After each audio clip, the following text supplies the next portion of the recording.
Hey everybody, today I want to talk about why therapy can at times cause us to feel worse. And I also just wanted to remind you that I offer twice weekly journal prompts through my YouTube memberships, and I now have a brand new members only perk.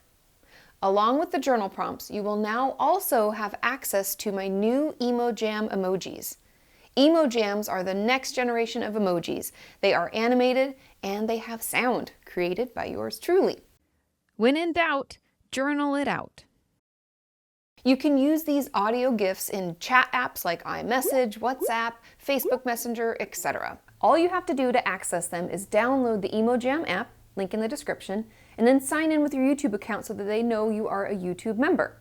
Now, I know not everyone can afford to be a member, so I wanted to give you all access to one free new EmoJam. You can try it out, play with it, and see what you think. Back into today's regularly scheduled programming. So often I hear from you that you've started therapy or are finally opening up about what's really going on, and you find yourself feeling worse. Ugh, I know, it's so frustrating to finally reach out for help and not feel better. But I want you to know that this is completely normal, and it happens to almost all of us when we get into therapy. And to better understand why this is happening, let's talk about some of the causes. First, if we have been stuffing things down for years and years and finally decide to start talking about it, there can be a lot to go through, a lot to feel, and a lot to make sense of. I like to think of this process as me sorting through things and organizing them appropriately. Like if I'm talking through a toxic relationship that I had, in my mind it's like I have one box that's for the things connected directly to that person, another box for the things that are directly connected to me and my issues, and finally, a third box for the things that I have attached to that relationship, but maybe aren't actually part of it. My work in therapy is to dump all the stuff out that I feel is in any way connected to that toxic relationship and sort through it. I have to figure out what's mine to care for and what isn't something that I have control over, what belongs to them.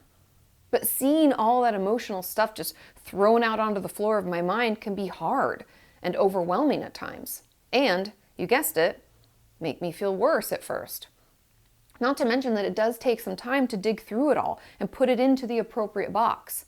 So being patient with myself as I classify and categorize is important, even though it's uncomfortable. Another reason therapy can make us feel worse at first is because ignorance is bliss, for a while at least.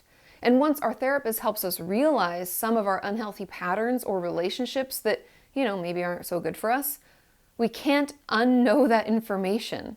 Do you know what I mean? It's like we've seen something and now we can't unsee it, no matter how hard we try.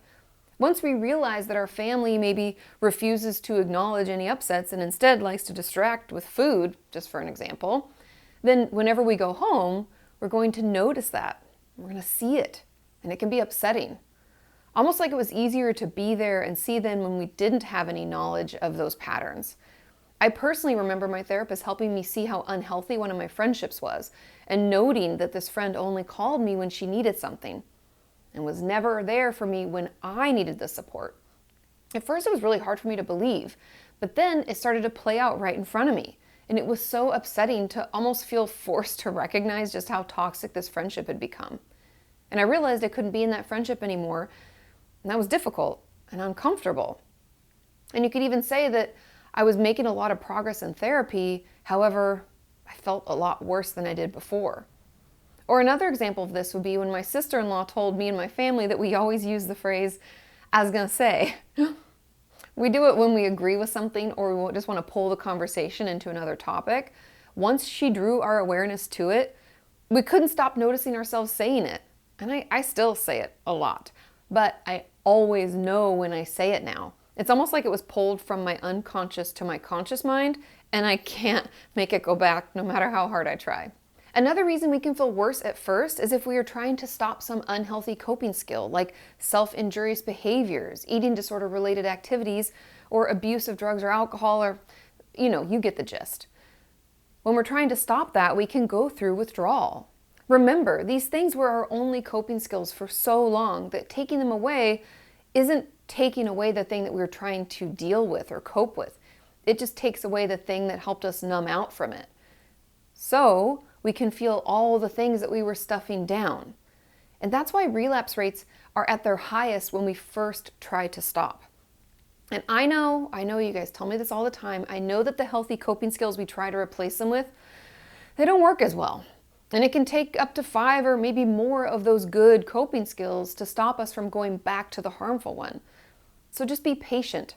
Have some compassion for yourself as you push through these urges. And please, please, please get some professional help and support. There are online groups for all of these issues, whether that's AA or NA, or Hope for Recovery has a ton of groups for eating disorders and self-injury and trauma and things like that. Not to mention therapists out there to help get you through the early stages, because we all know it's a process, not perfection.